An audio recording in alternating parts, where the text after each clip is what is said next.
যাবে যা খুশি হয়েছে আমার আগে না আমার বন্ধু যাবে খুশি আত্মহাত হয়ে গেছে যে স্ত্রীকে ডেকে ডেকে বলতেছে আগামীকাল থেকে আমাকে রান্না করবা যে আগে তো ভাতের অভাব ছিল মানুষ রুটি মুটি গেসু কচু খাই থাকছে বেশি যে রুটিটা বানাইবে এক মুঠ করে আটা কম দিব কয়েকে আগামী শুক্রবার আমার দীনবন্ধু আমার দয়াল নবী আমাদের আগে তার সাথে তো সফর সঙ্গে 2-4 জন থাকবে তাদের তো একটু সেবার আয়োজন করতে হবে বলে দেখবেন যিনি সহধর্মিনী হয় ছোট যিনি সহধর্মিনী হয় সে স্বামীর ধর্মের তারই ধর্ম স্বামীকে ধর্ম করার জন্য স্বামীকে ছেড়ে দেয় তুমি ধর্ম করো আমি তোমার চাই না তুমি যে একটা মানুষ হও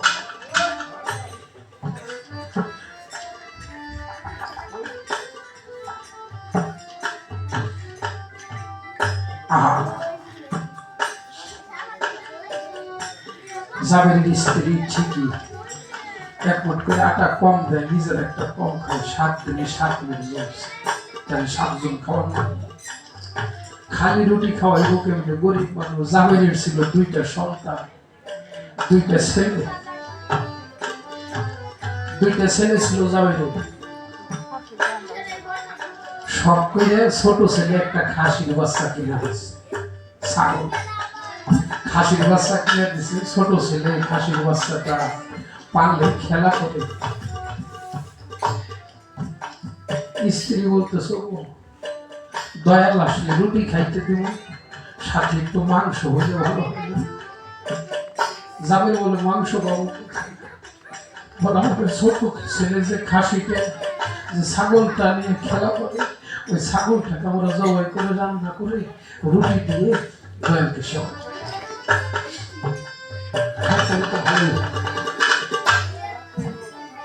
একটা সাপটা কত আনন্দ জাবেরের কাছে জাবেরের স্ত্রীর কাছে আরে আগামী শুক্রবার আমার আমার দীনবন্ধু আসবে কত আনন্দ এসে তার আনন্দ মানে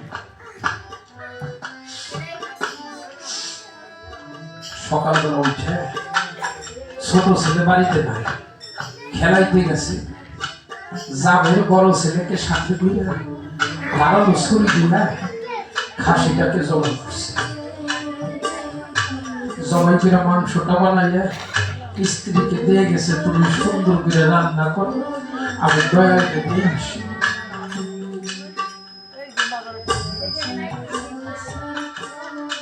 ছোট ছেলে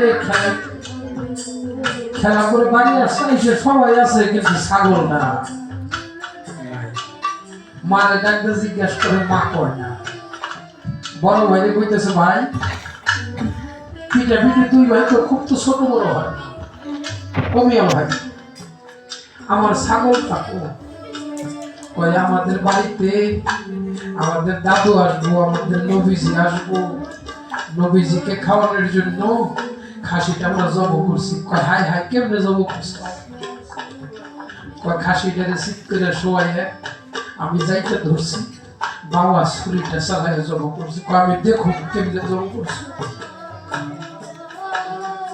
আমি দেখো আমার দেখা ছোট তো বুঝে না ছোট ভাই মাটির মধ্যে শুইছে বড় ভাই ছুরিটা উল্টে করে ধরলে গলার মধ্যে পোষ দেয় কাটে না ছোট ভাই তরবারি ছুরির নিচে থেকে কয় ভাই কো আমার গলা তো কাটে না আমার গলা তো কাটে না বড় ভাই কয় আমি যদি গলা কাটি তাহলে আমার ভাই মরে যাব কয় কো ভাই তুমি তো আমার গলা কাটতে পারো না আমার ছাগল কাটলা কেমনে কয়েকবার বলার পরে ছুরিটা ঘুরে ঘুরে পোষ দেওয়ার সাথে সাথে মাথাটা আলাদা হয়ে গেছে ছোট ভাই মারা গেছে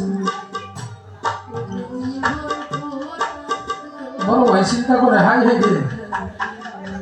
আমরা 2টা ভাই আমার ছোট ভাই আমি সব করলাম আমার মা বাপ যদি দেখতে জানতে পারে তো তারপরে মেরে ভাবে।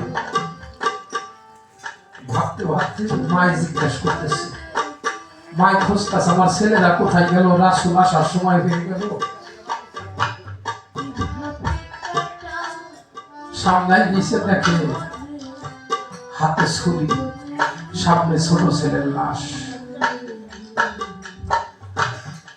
মা এমন একটা বস্তু মারে, জীবনে সন্তান মারে, বাদ দেয় না, কাপড় দেয় না, খালি একটা ডাকের জন্য মা অপেক্ষা করে। মা চিৎকার দিয়ে উঠছে, হাই হাই রে, তুই করলি কি? তুই কি করলি? ও ভাবছে আমার মামারে মারবো, দৌড় দিয়ে যায় একটা ঘরের কাছে উঠছে। মা কয়, বাবা তুই গাছ থেকে পড়ে মারা যাবি, আমার একটা সন্তান চলে গেছে।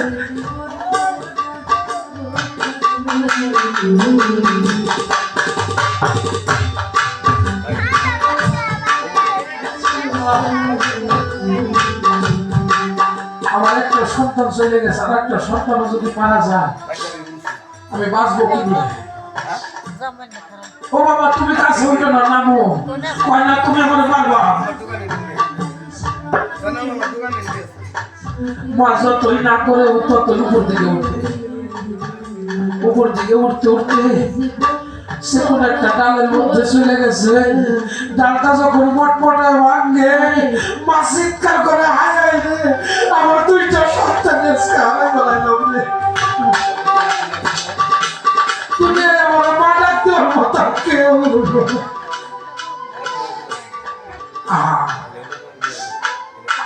রাস্তা পড়ে বড় ছেলেটা মারা গেছে। দেখে সহধর্মিনী কাকে লাশ দুইটা ঘরের মধ্যে নিয়ে পাটি দিয়ে ভালো করে পেঁচাইছে, পেঁচাইয়া চোখে দিছে। খুব সুন্দর করে পাটি দিয়ে দুই ছেলের লাশটা মা ঢাইকে রাখছে। আমার রাসূল যেন বুঝতে না। আমার গুরু যদি বাড়ি যায়, আমার জীবন এই ঘটনা বইলে গুরু থাকবো রে বাবা, গুরুরে থমাইলে ভালো দিব। কেমন অর্থ ছিল, চোখের নিচে রাইখা পাটিতে ঢাইকা যাবেন আমার নবীজিরে নিয়ে আসছে। ঘরের মধ্যে বসাইছে, খাবার দিছে। আমার আল্লাহ জিবরাইল কয়, তাড়াতাড়ি আমার দোস্ত হচ্ছে, আমাদের দুইটাই মাত্র ছেলে আছে, কেউ মরে গেছে। আজকে যদি আমার নবীজি তার ছেলেদের ছাড়া এই খাবার খায় তাহলে যে কলঙ্ক হয়ে যায়। আমার নবীজি কয়, আমার নবীজি কয় যাবে, তোমার না দুইটা ছেলে আছে, সোনার চন্দ্রা কো?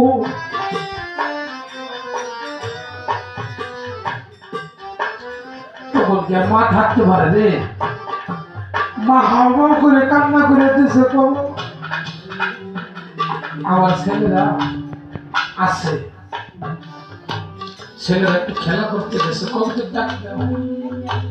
মা হাওয়া করে কান্না দিয়ে কয়, নবী গো, আমার দুইটা ছেলে আজকে মারা গেছে। ছোট ছেলেটাকে বড় ছেলে জবাই করছে, বড় ছেলেটা গাছ থেকে পড়ে ভয়ে মারা গেছে।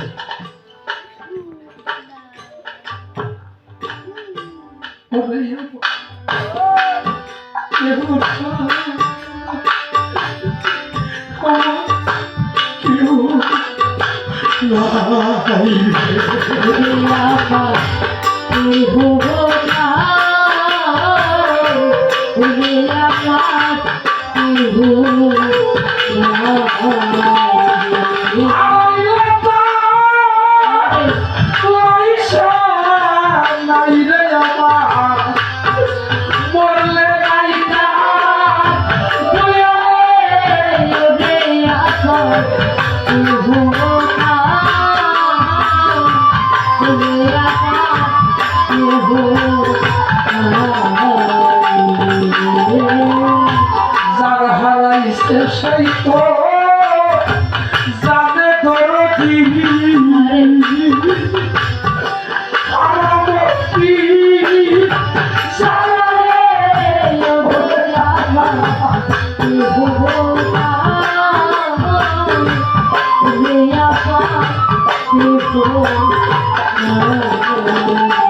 কত মানুষ